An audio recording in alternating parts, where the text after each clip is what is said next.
Trigger warning. Death and Friends is not a podcast for the light of heart. Many dark and serious subjects will come up. Listener discretion is advised. Hello, Nash. Hey. Would you like to hear a cool story? Ooh. No. The year is 1803. Okay. In an operating theatre at the Royal Academy of Surgeons in Newgate, London, Giovanni Aldini attaches electrical nodes to George Foster's face. The theatre is packed, and the audience waits with bated breath. Okay. George lies still, naked, eyes closed as Giovanni counts down and turns the voltage up on a battery. Kinky. Okay. The crowd pays no attention to Giovanni as he lectures them about the wonders of electricity and the human body. Everyone's eyes are fixated on George. Hey, you got a naked guy on a table. Clamps on him. Can't blame the crowd. Okay, fair enough. Giovanni turns the battery on, turns it way up, and the electricity instantly hits George. George convulses and seizures. His eyes open and his face creates an unnatural grimace. The crowd's brains are actually melting at the sight of this man convulsing. They are losing their shit. One man is so shaken when he leaves the theater, he has a heart attack and dies. Good story though, right? Yeah, I liked it. Wait a second. Yeah. A second. It's 1803? Yeah, Age of Enlightenment, right? Heavy quotations on the Enlightenment part, but yes. Okay. There are like other messed up things that people have seen in those theaters. Why is this shocking? Oh, because George Foster is dead. What? Alright, here we go. Death comes for us all. You might as well make it your friend. Your friend. With us on Death and Friends.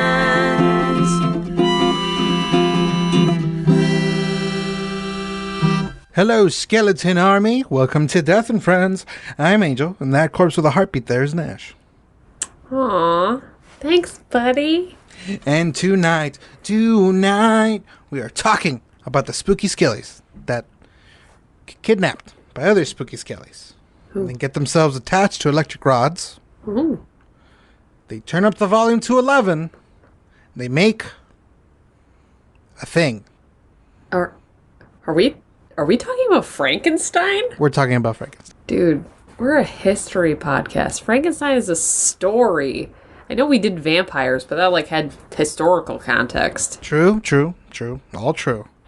But so does the Modern Prometheus, for we are exploring Galvanism and other spooky shit that's related to the reanimation of corpses. Okay. Well, I guess paint the picture, Angel? Oh, that's weird. Oh, that is a little weird, isn't it? I'm sorry. Ooh, It's okay. nice. It's alright. I'm fine. So, it's the Age of Enlightenment, and science and anatomy fever has taken hold of Europe. Dom, cue the mildly offensive music. Thank you, Dom. We're in Bologna, Italy. It's pronounced baloney. No. Luigi Galvani is an anatomist in Bologna, and he... It's pronounced Bologna. Anyway, he begins to experiment on frogs' legs. He believes that things can be brought back to life with the right amount of electricity, something he calls animal electricity. Very creative, this man. Pretty sure it's Bologna, Italy. Bologna. Your Italy has a first name? Below. It's OSCAR? It's fine. It's just Bologna. He is at first backed up by his professional frenemy Alessandro Volta, but then Volta figures out that it probably has more to do with the metal rod than the electricity in the frog's legs. Volta is so petty in their arguments, he invents the first electrical battery that can continuously provide an electric current to a circuit, which becomes the basis for, all modern batteries. Literally all of them. Your phone has one of them. Yeah. If you used a vibrator recently, you can thank this man. Thanks, buddy! Woo! Galvani has dedicated years of his life to this, and so his reputation sort of takes a hit. While he's well respected, at the time it was more like, Hey, Gio, hey, my leg has a cramp. You got a battery to help me out? Hey, oh. your leg does have a cramp, doesn't it? So this is the basis for Frankenstein. Yes, exactly. Galvanism, obviously named after Galvani, is made even more famous by his nephew, Giovanni Aldini. Oh, the guy that defibrillated George Foster to life. Well, kind of. He couldn't restart the heart, and a lot of the reports were very much dramatized by the people that were there. So he technically failed. So no, he did not bring him back to life. Try and try again, I guess. But Giovanni was definitely out there with his ideas. See, these folks saw the human body as a machine, so it made sense that something like electricity could power it. Actually, these types of reanimating experiments kept going even in modern times. Quick example, in the 1940s, American biologist Robert Cornish did multiple experiments to try and bring dogs back to life. He kind of succeeded, too. Yeah, one of them lived for a day. Lived. Awkward. Quotation marks. He also almost got a human subject in child murderer Thomas McGonigal, who volunteered, but the state refused to give him over. Probably the one time I'm gonna say good for you, state government. Yeah, later, American neurosurgeon Robert White infamously transplanted a monkey's head to another monkey's body. Was trying to scale up to a human subject all the way up to his death in 2010. Who knows what wild reanimated levels of experimentation has happened since that we do not know about. What haven't you told us, government? Listen, that tinfoil hat has got to conduct a lot of electricity there, bud. Just saying. Oh, this old thing? Yeah, you should. Yeah.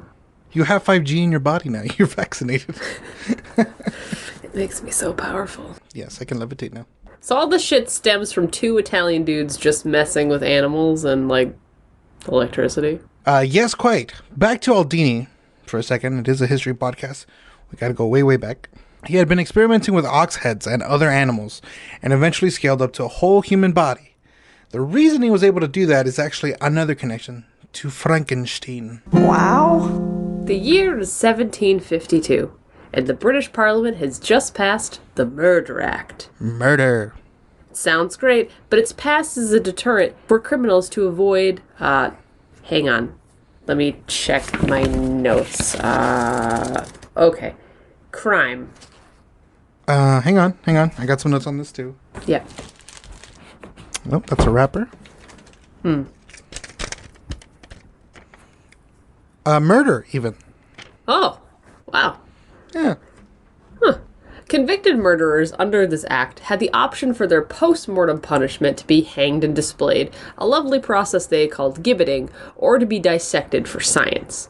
You think that most criminals would choose to be gibbeted because being dissected seems super gross. Icky. But around 79% of criminals subjected to this law were actually dissected. Why is this important? Well, much like how during the pandemic everybody started a podcast. Okay. Everyone in the 18th century wanted to be a doctor, and the way to earn that sweet degree was... Get a deal with Spotify. No. To dissect a human body. But hey, Spotify, you want to call us? I can hear you. You know that, right? Ah. Human dissection was illegal on the British Isles for the most part until King James IV of Scotland, who would later be renamed King James I of England and Ireland after Scotland became part of Britain, allowed for the medical dissection of recently executed criminals in the 16th century. The laws expanded throughout the years, but essentially they remained that criminals were allowed to be medically dissected, but there were never enough cadavers for students. The Murder Act is passed, and the supply increases tremendously, and now humans can levitate. Wait, what? What? Okay, fine. Can't levitate. Well, some of us can't levitate, I guess. This is where the body snatching starts. Anatomists, as they were known, got dissection fever, baby! The demand for bodies is at an all-time high, and where there is demand, there is opportunity. Opportunity? Opportunity. Yeah, get it. Hop to it. Thanks, Gary V. Resurrectionists are the people that satiate this demand. Resurrectionists is the name they chose because they are, apparently, the edgy alt-right comedians at the time and decided to become villains because mommy didn't love them enough. Probably. They would roam cemeteries and dig up them bones. God, there are so many euphemisms in here. I can't even pick a favorite. This gig paid damn well. These spooky assholes found out they can make a few months' worth of money for just one body. We will be revisiting body snatching in a later episode, because let me tell you, there's a lot to dissect.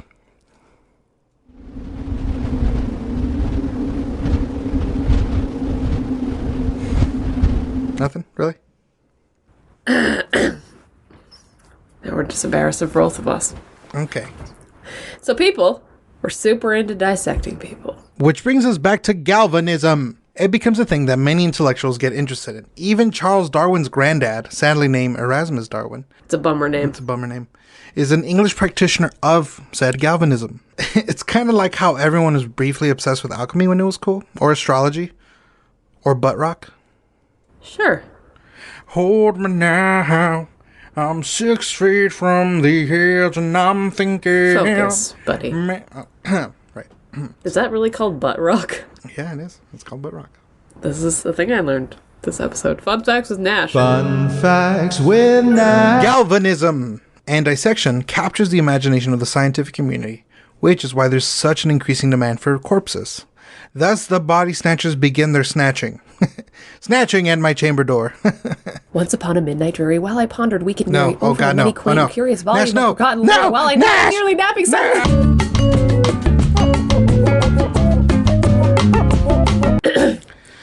Whew. I'm fine. We're fine. It's fine. In the theater where George Foster farted back to life for a second is a man named Anthony Carlyle.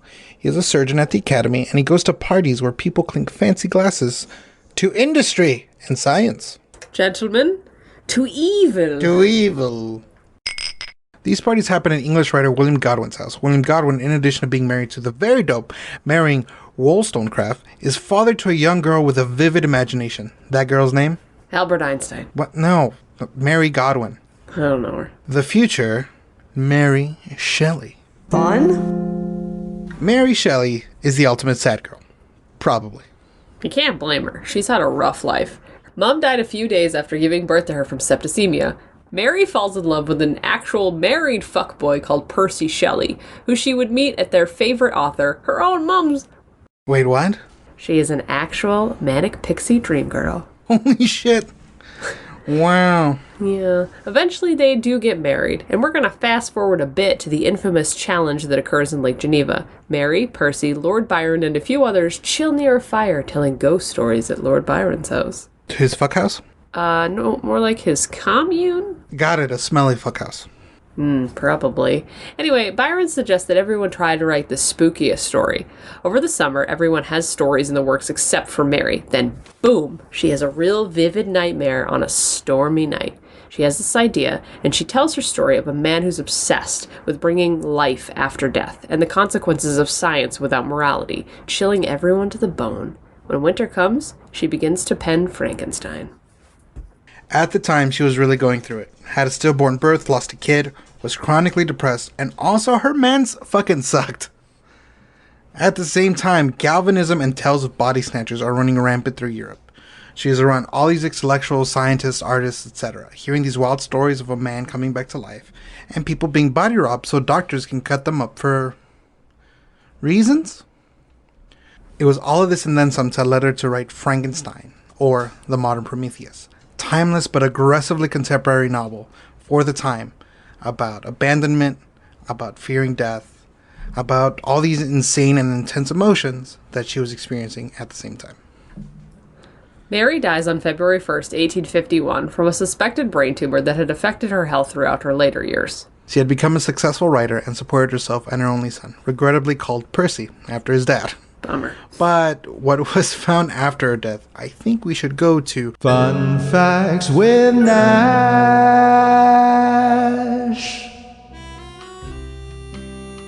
So Percy Shelley is a real son of a bitch. Dodging creditors, womanizing, but Mary still manages to love him. Then, in 1822, Percy gets on a boat he names Don Juan with his buddy Edward Williams. Oh, wow. As it turns out, this boat kinda sucks, and the three men that are on board don't know what they're doing. Shocking. They hit a storm, and the boat sinks, killing all of them. A little over a week later, they wash up on shore, decently decomposed and only identifiable by their clothes and their possessions. Percy's friend sets up a funeral pyre for him where he burns, and his ashes are gathered and given to Mary. But the weird part is that Shelley's heart doesn't burn. It had more than likely calcified due to tuberculosis, or, our good old buddy, consumption. You have to smile so hard every time. Yes, yes. Percy's friend Edward Trelawney takes the heart, and after a few days, with great hesitation for some fucking reason, he gives it to his goddamn wife, Mary Shelley. A year after Mary's death, her family, probably after 17 heart attacks, find Percy's heart in a drawer wrapped in his last poem, Adonis. The people in her life often wonder what item Mary had kept with her in a silken shroud at all times, and why she'd never remarried. We now know it's because she kept her one true love's heart with her at all times, which is fucking metal and creepy as hell, and also like, girl, you could have done way better than that. And on that creepy, albeit romantic fun fact, that's the episode. A special thanks to you, our favorite listener. Remember to subscribe on iTunes, Spotify, or wherever you get your podcasts. A rate and review would also be nice. And of course, follow the podcast at Death and Friends Podcast. And hey, if you love the show, we've got a Patreon now. It's mostly to cover our sound guy's medical bills. In order to properly write medical facts, we expose Dom to all the illnesses and ways to die we talk about on the show. I reattached his head, so he should be good now. Let me check. Hang on. Yeah, he'll be all right. We're gonna need some help. So check it out at patreon.com/deathandfriends. And remember, you there, hey you. Oh, hey. Hey. You are loved, you matter, and if you don't want to be your own friend, we'll be your friend. I made tacos. It's not even Tuesday. Come hang out. Until next time, Skeleton Army, love you. Love you. Can you pass me one of those, actually? Those look kind of good, actually. Oh, yeah, sure. The salsa's over there. Okay, I'm gonna get those. Is this pace salsa? Oh my god, Are I'm you so sorry. fucking I'm sorry. shitting me? It was just the only one they had. What grocery store are you going to? This has been a Knavery Inc. podcast. Go to knaveryinc.com for more details. Executive produced by Jacob Duffy Hallbleib. Audio design by Dominic Wanzon. Themes and transitions by Amy Doe. The fuck is a knave? Remember, this is a comedy podcast? Don't use it in your research papers.